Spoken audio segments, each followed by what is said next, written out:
So hi hello welcome to my channel and ಇವತ್ತಿನ ಒಂದು ವೀಡಿಯೋದಲ್ಲಿ ಮಕ್ಕಳಿಗೆ ಇಷ್ಟ ಆಗುವಂಥ ಅವಲಕ್ಕಿನ ಮನೆಯಲ್ಲೇ ಯಾವ ಥರ ಈಸಿಯಾಗಿ ಕ್ವಿಕ್ಕಾಗಿ ಮಾಡೋದು ಅನ್ನೋದನ್ನು ಉತ್ತರ ಕರ್ನಾಟಕ ಶೈಲಿಯಲ್ಲಿ ಈ ವಿಡಿಯೋದಲ್ಲಿ ಹೇಳಿಕೊಟ್ಟಿದ್ದೀನಿ. ಕಮಾನ್. ಸೊ ಇವಾಗ ಒಂದು ಬೌಲ್ಗೆ ತೊಗೊಂಡಿದ್ದೀನಿ. ಸೊ ಬೇಕಾಗಿರುವಂತಹ ಮೇನ್ ಇಂಗ್ರೀಡಿಯೆಂಟ್ಸ್ ಅಂತಂತಂದರೆ ಒಂದು ಈರುಳ್ಳಿ ಮತ್ತು ನಿಂಬೆಹಣ್ಣು ಮತ್ತು 2 ಮೆಣಸಿನ್ಕಾಯಿನ ಸಣ್ಣಗೆ ಹೆಚ್ಕೊಂಡಿದ್ದೀನಿ ಮತ್ತು ಕೊತ್ತಂಬರಿ. ಸೊ ಮೇನಾಗಿ ಬೇಕಾಗಿರುವಂಥ ಈ ಐಟಮ್ಸ್ಗಳು. ಹಾಗೆ ಇವಾಗ ಒಂದು ಬಾಣಲಿ ತೊಗೊಂಡಿದ್ದೀನಿ. ಸೊ ಮಸಾಲೆ ದಿನಸುಗಳನ್ನ ನೋಡೋದಾದರೆ ಶೇಂಗಾ ತೊಗೊಂಡಿದ್ದೀನಿ, ಸಾಸಿವೆ, ಅರಿಶಿನ ಪುಡಿ, ಉಪ್ಪು ಮತ್ತು ಸಕ್ಕರೆ ಮತ್ತು ನಿಮಗೆ ಬೇಕಾದಷ್ಟು ಜೀರಿಗೆ. ಸೊ ಇದು ಮೇನಾಗಿ ಬೇಕಾಗಿರುವಂತಹ ಮಸಾಲೆ ದಿನಸುಗಳಾಗಿದೆ. ಸೊ ಇವಾಗ ನಾನು ಒಂದು ಬಾಣಲಿಲಿ ಒಂದು 3 ಸ್ಪೂನಷ್ಟು ಒಗ್ಗರಣೆಗೆ ಎಣ್ಣೆನ ಹಾಕ್ಕೊಂಡಿದ್ದೀನಿ.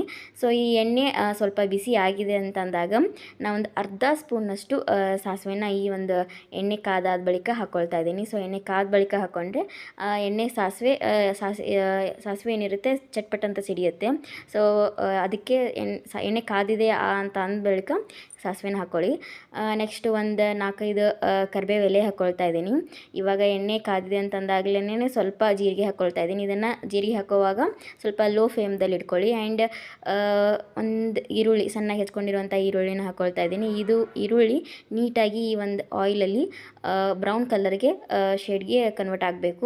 ಸೊ ಆ ಥರ ಬ್ರೌನ್ ಕಲರ್ಗೆ ಶೇಡ್ ಕನ್ವರ್ಟ್ ಆಗಿದೆ ಅಂತಂದಾಗ ಹೆಚ್ಕೊಂಡಿರುವಂಥ 2 ಮೆಣಸಿನ್ಕಾಯಿ ಏನಿತ್ತು ಸೊ ಈ ಒಗ್ಗರಣೆ ಟೈಮಲ್ಲಿ ಕೊಡ್ತಾ ಇದ್ದೀನಿ. ಸೊ ನಿಮಗೆ ಖಾರ ಯಾವ ಥರ ಬೇಕೋ ಸೊ ಅಷ್ಟರ ತಕ್ಕ ಮಟ್ಟಿಗೆ ನೀವು ಒಂದು 2-3 ಮೆಣಸಿನ್ಕಾಯಿನ ಸಣ್ಣಗೆ ಹೆಚ್ಚಿ ಹಾಕ್ಕೋಬೋದು. ಓಕೆ, ಈಗ ಮಸಾಲೆ ದಿನಸುಗಳು ನೋಡೋದಾದರೆ ಒಂದು ಅರ್ಧ ಸ್ಪೂನಷ್ಟು, ಒಂದು ಚಿಟಿಕೆಯಷ್ಟು ಅರಿಶಿನ ಹಾಕ್ಕೊಳ್ತಾ ಇದ್ದೀನಿ. ಸೊ ನೆಕ್ಸ್ಟ್ ಉಪ್ಪು ಹಾಕ್ಕೊಳ್ತಾ ಇದ್ದೀನಿ.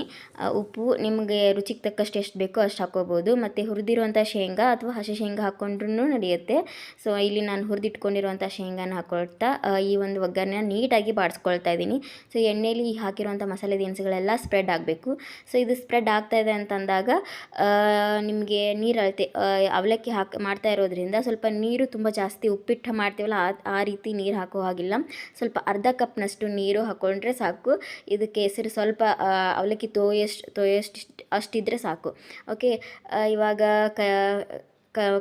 ಕೊತ್ತಂಬರಿನ ಹಾಕ್ಕೊಳ್ತಾ ಇದ್ದೀನಿ. ಸೊ ಈ ಹೆಸರಲ್ಲಿ ಕೊತ್ತಂಬರಿ ನೀಟಾಗಿ ಒಗ್ಗರಣೆ ಟೈಮಲ್ಲಿ ಹಾಕ್ಕೊಂಡ್ರೆ ಅದು ಬಾಡೋಗುತ್ತೆ, ಸ್ವಲ್ಪ ಮೆತ್ತಗಾಗುತ್ತೆ. ಸೊ ಅದಕ್ಕೆ ನಾನು ಹೆಸರಿನ ಟೈಮಲ್ಲಿ ಹಾಕ್ಕೊಳ್ತಾ ಇದ್ದೀನಿ. ಸೊ ಒಂದು ಅರ್ಧ ಸ್ಪೂನಷ್ಟು ನಿಮ್ಗೆ ರುಚಿಗೆ ಎಷ್ಟು ಬೇಕೋ ಅಷ್ಟು ಸಕ್ಕರೆ ಹಾಕ್ಕೊಳ್ಳಿ. ಇವಾಗ ನೀಟಾಗಿ ಈ ಹೆಸರೆಲ್ಲ ಕುದಿಬೇಕು. ಸೊ ನೀಟಾಗಿ ಹೆಸರು ಕುದೀತಾ ಇದೆ ಅಂತಂದಾಗ ಒಂದು ಆಗಲೇ ತೊಗೊಂಡಿರುವಂಥ ಅರ್ಧ ನಿಂಬೆಹಣ್ಣು ಏನಿತ್ತು ಸೊ ಅರ್ಧ ನಿಂಬೆಹಣ್ಣು ಹಾಕ್ಕೊಳ್ತಾ ಇದ್ದೀನಿ. ಸೊ ನೀವು ಇಲ್ಲಿ ನಿಂಬೆಹಣ್ಣು ಇಲ್ಲ ಅಂತಂದರೆ ಟೊಮ್ಯಾಟೊ ಕೂಡ ಒಗ್ಗರಣೆ ಟೈಮಲ್ಲಿ ಹಾಕ್ಕೋಬೋದು. ನಾನಿಲ್ಲಿ ನಿಂಬೆಹಣ್ಣು ಹಾಕ್ಕೊಳ್ತಾ ಇದ್ದೀನಿ. ಯೂಶ್ವಲಿ ನಾನು ನಾಷ್ಟಕ್ಕೆಲ್ಲ ಟೊಮೆಟೊ ಬದಲಾಗಿ ಈರುಳ್ಳಿನೇ ಹಾಕ್ಕೊಳ್ಳೋದು. ಆ್ಯಂಡ್ ಇದು ಹೆಸರು ಕುದೀತಾ ಇದೆ. ಸೊ ಹೆಸರು ಕುದೀತಾ ಇದೆ ಅಂತಂದಾಗ ನೀಟಾಗಿ ಒಂದು ಸತಿ ರುಚಿ ನೋಡಿ. ನಿಮ್ಗೆ ಏನಾದರೂ ಇನ್ನೂ ಅಡ್ಜಸ್ಟ್ ತಕ್ಕಂಗೆ ಏನಾದರೂ ಬೇಕು ಅಂತಂದರೆ ಸೊ ನೀವು ಏನಾದರೂ ಮತ್ತೆ ಉಪ್ಪಿ ಹುಳಿ ಖಾರ ಏನಾದರೂ ಹಾಕ್ಕೋಬೇಕು ಅಂತಂದರೆ ಹಾಕ್ಕೋಬೋದು. ಆ್ಯಂಡ್ ಇಲ್ಲಿ ನಾನು ಅವಲಕ್ಕಿನ ಒಂದು 2-3 ಮುಟ್ಕೆಯಷ್ಟು ತೊಗೊಂಡಿದ್ದೀನಿ. ಸೊ ಇದು ಒಂದು 3 ಜನಕ್ಕೆ ಅಥವಾ ಇಬ್ಬರಿಗೆ ಆಗುತ್ತೆ. ಸೊ ಒಂದು 2 ಮುಟ್ಕೆಯಷ್ಟು ಅವಲಕ್ಕಿನ ತೋರಿಸ್ಕೊಂಡಿದ್ದೀನಿ. ಆಲ್ರೆಡಿ ತೋರಿಸ್ಕೊಂಡಿರುವಂಥ ಈ ಹೆಸರಿಗೆ ಈ ಅವಲಕ್ಕಿನೆಲ್ಲ ನೀಟಾಗಿ ಕದಲಿಸ್ಕೊಳ್ತಾ ಇದ್ದೀನಿ. ಸೊ ನೀಟಾಗಿ ಎಲ್ಲ ಕಡೆ ಈ ಅವಲಕ್ಕಿ ತೊಯ್ಬೇಕು ಹೆಸರಲ್ಲಿ. ಸೊ ಆವಾಗ ನೀಟಾಗಿ ಎಲ್ಲ ಕಡೆ ಸ್ಪ್ರೆಡ್ ಆಗುತ್ತೆ. ಸೊ ಫೈನಲಾಗಿ ನೀವು ನೋಡ್ತಾ ಇರ್ಬೋದು ಅವಲಕ್ಕಿ ಎಲ್ಲ ಕಡೆ ಸ್ಪ್ರೆಡ್ ಆಗ್ತಾಯಿದೆ ಅಂತಂದಾಗ ಈ ಥರ ಕಾಣುತ್ತೆ.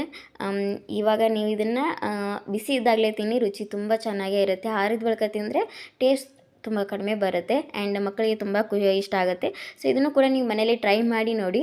ಆ್ಯಂಡ್ ಈ ವಿಡಿಯೋ ನಿಮಗೆ ಏನಾದರೂ ಇಷ್ಟ ಆಗಿದ್ದರೆ ಲೈಕ್ ಮಾಡಿ, ಹಾಗೆ ಶೇರ್ ಮಾಡಿ. ಆ್ಯಂಡ್ ಈ ಥರ ಮೋರ್ ವಿಡಿಯೋಗೋಸ್ಕರ ಈ ಚಾನಲ್ನ ಸಬ್ಸ್ಕ್ರೈಬ್ ಮಾಡಿ.